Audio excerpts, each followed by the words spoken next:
So I think I want to start out with the most basic question I can think of, which is, do humans have immune mechanisms that are not in mice?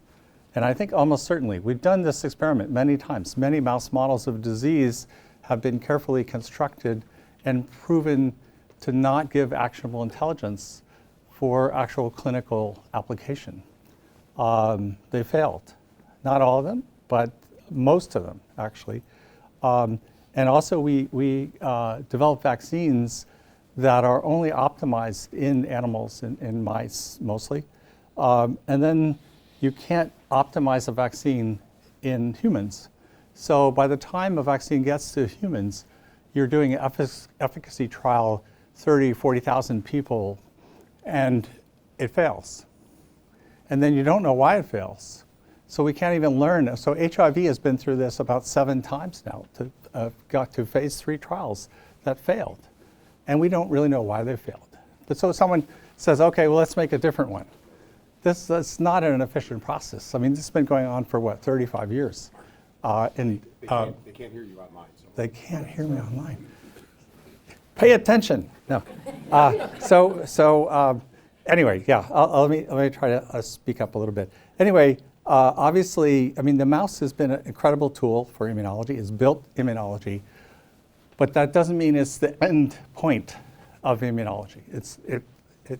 Because it's a starter system. If a mouse lives for 6 months, that's fine. You're going to have a lot of mice. But if you can't get a few human children to make it past 20 or 30 years, you're done as a species. It's just not going to work. So you have an incredibly much longer period of risk from infectious diseases. And we know actually, back in the good old days before childhood vaccines, that about half of kids under 5 died of infectious diseases, uniquely vulnerable. And that's already 10 times the lifespan of a mouse in the wild, according to Mr. Google anyway. That's just going by that. So anyway, I think we have every reason to believe that especially not only a lack of genetic diversity, a lack of microbial and disease experience. We don't have the luxury of living in a basement covered in a HEPA filter. We're out and about getting a lot of infections. So, I mean, it's sort of ridiculously different. But, you know, then what do you do to try to do this? And you know, I'm a kind of technology sort of guy, and so I've seen dramatic cases of where the right technology drives the biology forward. Recombinant DNA was a huge example of this, that biology was in one place and then recombinant DNA came along and it just totally changed everything. And so you can do so much more. And then the human genome came along, and then monoclonal antibodies were there. This have driven a lot of what modern biology is, and now of course computational methods and so forth. So the mission I assigned for luckily in ITI, no one told me what to do.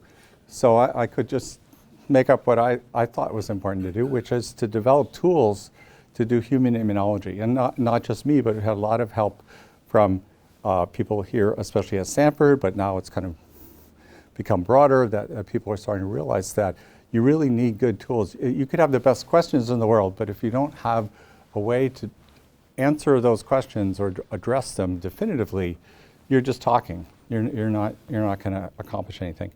But of all this technology development that happened at Stanford, that I'm proud of, there was a big missing piece. And that big missing piece was, how could we do mechanistic experiments? These are all data gathering methods, not hypothesis testing, not mechanistic defining. If you think there are unique mechanisms in humans versus mice, you need something that can give you those mechanisms or yield those up. And the irony was that you find something using these tools interesting in humans, or in a patient population, then the standard of care was to go to a mouse and knock out the gene or to do something. And that's the only way you could get papers published in the better class of journals.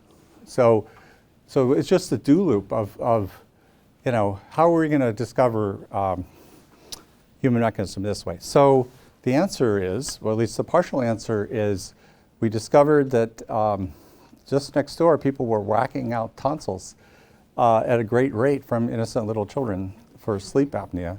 And then also adults also for sleep apnea. And tonsils are an incredible source of immune cells, 1 or 2 billion immune cells in a pair of tonsils. And so Lisa Wager, back a few years ago, worked out a culture system whereby you could basically put these tonsil cells in a dish and then stimulate them with a vaccine and see real immunology, see things that you can't see with blood cells.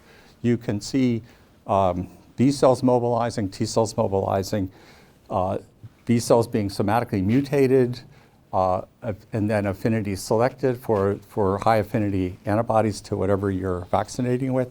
So there's switching, there are germinal centers, all this stuff is going on. And it doesn't go on with blood cells. You have to use immune cells like this. So anyway, so this is, we really have gone into this in a big way and tried to address some important questions. And one of the important questions came up in some other studies where we found that there was a whole class of CD8 regulatory T cells in humans, and they were active in autoimmune patients. They were also active in COVID patients, so infectious disease and autoimmunity. And the hypothesis for why it was in infectious disease is that infection breaks tolerance. So you have clones of cells that normally would not be allowed to progress are going to come out because you might die from the infection and you're getting as much as you could. But in contrast, CD4 regulatory cells do nothing in COVID. They just sit there looking good, waiting for their Nobel Prize. Long story short is that Xin Chen and Mustafa Ghanizadeh were able to work out a CRISPR-Cas9 gene knockout protocol for tonsil cells. I won't be able to go into it, but remarkably, if you look at autoantibodies, in the wild-type tonsils, nothing happens. You can stimulate all day long with the autoantibodies, nothing happens. But if you knock out FOXP3, now you get B cells that are specific for these autoantigens and antibodies secreted across the board with the various popular autoantigens. And also you get more of this in females than males. So we're already seeing a female-male difference. That's why I'm including this slide here. In contrast, if we knock out functionality in the CD8 regulatory T cells, now the autoantibodies are not an item. B cells, it doesn't matter for the B cell autoantibodies, but CD4 T cells that are autoreactive now emerge in a way that they weren't able to do that before. And then those two regulatory cells now actually share custody for autoreactive CD8 cells. So we're seeing a clear divide, both in terms of infection and also function. And I think the one way to think about this is we see autoantigens in autoimmune diseases years before there's clinical disease. But just before clinical disease, you have an infection in many cases. So I'll remind you here that, so we think the first checkpoint is to get past the CD4 regulatory T cells. But the last checkpoint is the CD8 regulatory T cells and why they're elevated in autoimmunity in infection, and then you could lead right in. If that fails, if that mechanism of tolerance fails, then you show up at the clinic, right? Now there's some speculation involved in that. So David, if you want to leave the room in outrage, then then you may. But no, you'll miss so much. Yeah. Anyway, the other cool thing that just, these things just sort of pop out at you, and some of the joys of experimental stuff is that Xin went using these probes. We now have, made some multimer probes for the different autoantigens. Basically, you put a biotin tag and you can decorate these multimers we have. And then you stain tonsil cells that are not manipulated, they're not in organoids. We can clearly see that females almost always have a higher baseline frequency. So we're already seeing a predisposition in terms of autoreactive B cells. This also expands with age, as autoimmunity does. So here's a biomarker that you can actually follow and look at different effects in organoids or not in humans. These CD8 regulatory cells are also seem to be involved in fetal tolerance, and particularly striking is work of Jing Li, as the previous one was. Sorry, one of the other papers. What was really striking is that women carrying a male fetus have significantly higher levels of these regulatory CD8 cells versus women carrying a female fetus. So for those of you who don't know, males are toxic and clearly, clearly require a lot of control. I don't know by who, but anyway. And you can also say this is a biomarker for something happening in the way of probably autoimmunity, and evidence of that is in preeclampsia. We see an elevated level of these cells. So they're everywhere, they're doing stuff. We still don't know probably the full extent of their activities, but they're definitely a player. The other thing we're interested in was putting together immune organs with tissues that interact with immune organs like lung or intestine, and talking to clinical colleagues, was trying to see how to get this from particular patients, and they said, no, there's no way you're going to get this from real living patients.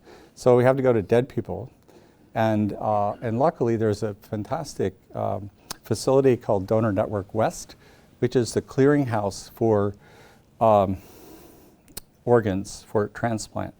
They do something like 400 a year, and they're collecting from all over Northern California and some parts of neighboring states. And the interesting thing is that, and again, you only learn this by talking to transplant docs, is that when surgeons go in to harvest organs, it's a nice term, harvest, they take the spleen along with everything else, because it's all connected. It's only later they chop out the different bits and pieces that people actually want to transplant, and they throw away the spleen, because of course no one wants a spleen. You don't want to transplant a spleen. It would be a really bad idea. You would not want the spleen of a stranger in your body. It would probably not be a good thing. So this got us into the spleen business, and spleens are fantastic because A, they're huge and you get a lot more cells. We're freezing down aliquots, so we can freeze down maybe 20 aliquots from a tonsil, a pair of tonsils, but you can get 50 or 100 aliquots from a spleen. They're so big. And the other thing is the spleens are very diverse. They have a lot more other stuff going on, right? Other cell types. And also we see immune diversity. One of the problems in basic medicine is you use an immune modulatory drug and it only works for a fraction of people. That's why we have 30 plus approved drugs for MS, because no one drug works for everybody. You got to mix and match and try these things, and there's no real basis. It's all intuition and experience. And so we decided to capitalize on this by creating Palo Alto's first spleen bank. And we're looking for crypto to be part of this. But anyway, we've accumulated over 100 spleens from different people and banked them, and they're diverse. We even have some from autoimmune patients, like a lupus patient, an RA patient, and so forth. So it's an incredible resource because it's a cohort that you can do things you could never do with living people. You can go and knock out genes, you can manipulate cell types, you can add genes, you can add cytokines, you can test 30 different vaccines on the same person's spleen. So it's an incredible resource. So the last story is very cool. A graduate student, Vishnu Shankar, has done an incredible job looking at long COVID and ME/CFS, and because they're similar, and he focused, because there's fatigue is a common factor. He focused on mitochondrial physiology. And particularly what's been useful is to look at reactive oxygen species. And we first looked at chronic fatigue or long COVID patients, and we saw sort of a mixture of ROS levels. But then when we separated males from females, as Marcia keeps telling us to do, we could see that only the females had elevated ROS levels, and the males did not. They both have damaged mitochondria, and they both have trouble making good immune responses. But on the other hand, elevating ROS levels is a key first step in activating lymphocytes. So you need to elevate ROS, but if you keep ROS elevated for too long, because it's reactive oxygen. These are oxygen radicals. These are not good for you. Do not take regular high doses of reactive oxygen species. It's not good. And so anyway, we see this in both long COVID and chronic fatigue patients, and more recently with help from Bill Robinson and others here in rheumatology, we see this in lupus patients as well. So, I better stop before I get thrown out of here.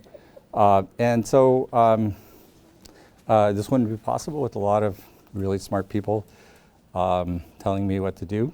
And I mentioned some of the names as we went along. Jing Li, who's now at the University of Pittsburgh. Xin Chen, who's here, but looking for faculty positions. Mustafa Ghanazada has gone back to Copenhagen. Nathan Bracey, lots of great people. Vishnu is here somewhere too, right? And some great collaborators as well, and Donor Network West, and patient funding agencies. So I'll stop and answer any questions. I think might even be on time. Ha. All right.